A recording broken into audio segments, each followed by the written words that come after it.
नमस्कार, जय जोहार। आप देख रहे हैं नॉन स्टॉप छत्तीसगढ़। मैं हूं आपके साथ ऋषि प्रसाद। करते हैं अच्छी खबरों की शुरुआत। सबसे पहली बड़ी खबर के साथ आपको बता दें चले जहां पर आज छत्तीसगढ़ बंद। शनिवार को छत्तीसगढ़ बंद का आह्वान किया गया है। अब इसे भारतीय जनता पार्टी और चैम्बर कॉमर्स में भी अपना समर्थन दे दिया है। शुक्रवार को भारतीय जनता पार्टी के रायपुर स्थित कार्यालय में एक अहम बैठक रखी गई। बंद को लेकर चैम्बर ऑफ कॉमर्स ने भी शुक्रवार को सभी व्यापारियों से राय ली। भाजपा जिला अध्यक्ष सुशीष चंद्र सुंदरानी ने बताया कि सुबह से ही शहर की तमाम दुकानों को बंद कराने भाजपाई सड़क पर उतरेंगे। सुंदरानी ने हमारी टीम को बताया कि पूरे दिन रायपुर बंद रहेगा। इस दौरान तमाम स्कूल, कॉलेज, सिनेमा हॉल, व्यापारिक प्रतिष्ठान बंद कराए जाएंगे। पेट्रोल पंपों को भी बंद रखा जाएगा। उन्होंने व्यापारियों से भी अपनी दुकान खोलने की अपील की। सुबह से ही बीजेपी कार्यकर्ता बाजारों में दुकानें बंद करवाने मौजूद रहेंगे। भाजपा ने इस बंद से सिर्फ दूध और दवा दुकानों को छूट दी है। वही भाजपा सांसद सुनील सोनी ने कार्यकर्ताओं को संबोधित करते हुए कहा कि उत्तर प्रदेश की योगी सरकार अपराधियों को खदेड़ रही है। हमें ध्यान रखना है कि छत्तीसगढ़ अपराधियों की शरण स्थली न बने। उन्होंने सभी school, college, coaching centre, Raipur के व्यापारियों ने बंद में सहयोग देने को कहा है।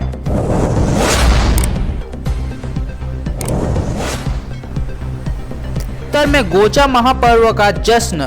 छत्तीसगढ़ के बस्तर में शुक्रवार को भगवान जगन्नाथ की भव्य रूप से रथ यात्रा निकाली गई। साल की लकड़ी से बने 20 फीट लंबे और 14 फीट चौड़े अलग अलग 3 रथों में भगवान जगन्नाथ, देवी सुभद्रा और बलभद्र सवार होकर नगर की परिक्रमा पर निकले। वहीं बस्तर वासियों ने रथ को बांस से बनी तुर्की से सलामी देकर 615 साल से चली आ रही परंपरा निभाई। बस्तर के राजा कलम चंद्र भंजदेव और 360 घर आरण्यक ब्राह्मण समाज ने पूरे विधि विधान से पूजा अर्चना की। राजा ने चांदी के झाड़ू से झेरा पोरा की रस्म अदा की। इसे पूरे विधान की गोचा पर्व कहा जाता है। बस्तर के राजा ने कहा कि सन 1400 में महाराज पुरुषोत्तम देव पैदल जगन्नाथपुरी गए थे। वहां से प्रभु जगन्नाथ की मूर्तियां लेकर आए थे, जिसे जगदलपुर के जगन्नाथ मंदिर में स्थापित किया गया था। जगन्नाथपुरी की तर्ज पर यहाँ रथ यात्रा निकाली जाती है। सालों से चली आ रही परंपरा के अनुसार प्रभु जगन्नाथ, देवी सुभद्रा और बलभद्र रथारूढ़ हुए। साथ ही राजा और यहाँ की माटी पुजारी होने के नाते मैंने चांदी के झाड़ू से छेरा पोरा रस्म अदा की। जगन्नाथपुरी में सोने के झाड़ू से इस रस्म की अदायगी के बाद ही बस्तर में यह रस्म अदा की गई है। साथ ही बस्तर महाराजा पुरुषोत्तम देव कृष्ण भक्त थे। 1400 में लंबी यात्रा कर वे जगन्नाथपुरी पहुंचे थे। देव कृपा से उन्हें रथपति की उपाधि देकर 16 पहियों वाला रथ प्रदान किया गया था। उन दिनों बस्तर की सड़कें इतनी अच्छी नहीं थी कि 16 पहियों वाला रथ सुगमता से खींचा जा सके। इसलिए सुविधा अनुसार 16 पहिए वाले रथ को 3 हिस्सों में बांट दिया गया था। 4 पहिया वाला पहला रथ गोचा के अवसर पर खींचा जाता है। वहीं 4 पहिया वाला दूसरा रथ बस्तर दशहरा में फूल रथ के नाम से 6 दिन तक खींचा जाता है। इसके अलावा 8 पहियों वाला तीसरा रथ भीतर तथा बाहर रहने के दिन खींचा जाता है।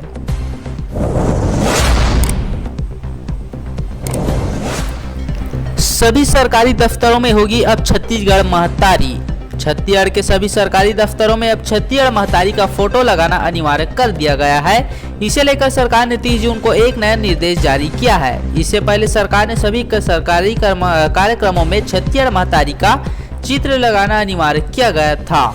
सामान्य प्रशासन विभाग की ओर जारी किए गए निर्देश में कहा गया है कि छत्तीसगढ़ महतारी की फोटो को शासकीय भवनों, कार्यालयों, कार्यक्रमों के अलावा सभी सरकारी शैक्षणिक शिक्षण संस्थानों, प्रशिक्षण संस्थानों, पंचायतें और स्थानीय निकायों में भी लगाया जाए। सभी सरकारी कार्यक्रमों के प्रारंभ में छत्तीसगढ़ महतारी के चित्र पर श्रद्धापूर्वक पूजन, वंदन और नमन किया जाए। इससे पहले 18 जून को सरकार ने सभी सरकारी कार्यक्रमों में छत्तीसगढ़ महतारी का चित्र लगाने का निर्देश जारी किया था।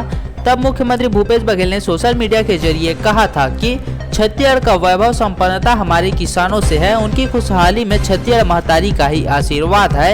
हमने छत्तीसगढ़ महतारी के चित्र को सभी शासकीय कार्यक्रमों में प्रमुखता से स्थान देने की निर्णय लिया है, जिससे कि हमें हमारी माटी के गौरवशाली इतिहास, संस्कृति का स्मरण हो सके।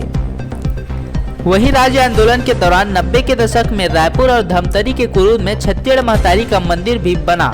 इसमें मां की प्रतिमा चतुर्भुजी है। बाद में कई शहरों में 2 भुजाओं वाली प्रतिमाएं स्थापित की जाने लगी। मुख्यमंत्री भूपेश बघेल ने पिछले साल बिरगांव में छत्तीसगढ़ महतारी की एक प्रतिमा का अनावरण किया था। प्रदेश की राजनीति में इसे छत्तीसगढ़िया स्वाभिमान से जोड़कर देखा जाता है।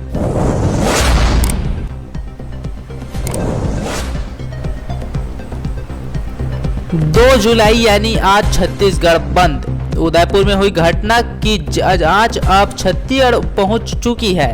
कल 2 जुलाई को रायपुर समेत प्रदेश भर में बंद का आह्वान किया गया है। विश्व हिंदू परिषद और बजरंग दल मिलकर इस बंद का आह्वान किया है। संगठन से जुड़े नेताओं का दावा है कि 2 जुलाई को पूरे प्रदेश को बंद करवाया जाएगा। हमारी टीम को जानकारी देते हुए बजरंग दल संगठन के नेता रवि वाधवानी ने बताया कि 2 जुलाई को छत्तीसगढ़ बंद रखा गया है। उदयपुर में हुई हिंसक घटना का विरोध जताने की मंशा के तहत प्रदेश को बंद कराया जा रहा है। इस दौरान तमाम व्यापारिक गतिविधियां बंद रहेंगी। रवि ने दावा किया है कि छत्तीसगढ़ चैम्बर ऑफ कॉमर्स का भी उन्हें साथ मिल रहा है। व्यापारिक संगठनों के सहयोग से पूरा प्रदेश 2 जुलाई को बंद रहेगा। इसके अलावा विश्व हिंदू परिषद और बजरंग दल के इस बंद को चैम्बर ऑफ कॉमर्स जैसे व्यापारिक संगठन ने अपना समर्थन दिया है। चैम्बर ऑफ कॉमर्स प्रदेश अध्यक्ष अमर परवानी ने बताया कि आज 1 जुलाई को रायपुर के चैम्बर ऑफ कॉमर्स कार्यालय में महत्वपूर्ण बैठक रखी गई है। बैठक के फौरन बाद प्रदेश के तमाम व्यापारिक संगठनों को बंद को लेकर तय की गई रणनीति बताई जाएगी।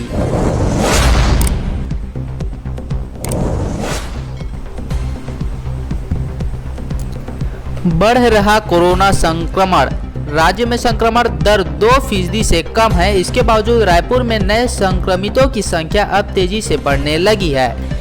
गुरुवार को अलग अलग सेंटरों में जांच के दौरान रायपुर में सबसे ज्यादा 55 नए कोरोना मरीज मिले हैं। फरवरी के बाद पहली बार एक दिन में इतने मरीज मिले हैं। इस वजह से स्वास्थ्य विभाग की चिंता बढ़ गई है। इतना ही नहीं, कोरोना से एक मरीज की मौत भी हुई है। जून के महीने में 2-3 दिन को छोड़कर शेष दिनों में राज्य में सर्वाधिक संक्रमित रायपुर में ही मिले हैं। रायपुर के जांच का दायरा बढ़ाया जाएगा ताकि अधिक से अधिक लोगों का टेस्ट कर बीमारी को पहचान की जा सके। इधर दुर्ग में भी मरीजों की संख्या बढ़ रही है। गुरुवार को यहां 33 नए केस मिले हैं। स्वास्थ्य विभाग के अफसरों का कहना है कि पिछले कुछ दिनों से रायपुर व दुर्ग में ही ज्यादा संक्रमित नए संक्रमित मिल रहे हैं। इन दोनों जिलों के अतिरिक्त सावधानी की जरूरत है। पिछली तीनों लहरों में राज्य में सबसे पहले रायपुर और दुर्ग में ही केस बढ़े और उसके बाद बाकी जिलों में संक्रमण फैला है। यही वजह है कि स्वास्थ्य विभाग के अफसर अभी से जोर इन जिलों में अतिरिक्त सावधानी की सिफारिश कर रहे हैं। इस बीच कोरोना जांच का दायरा भी धीरे धीरे बढ़ाया जा रहा है। राज्य में पिछले 24 घंटे में 13,384 संदिग्धों की कोरोना जांच की गई है। इसमें 167 नए संक्रमित मिले हैं। वहीं संक्रमण दर 1.25% दर्ज की गई।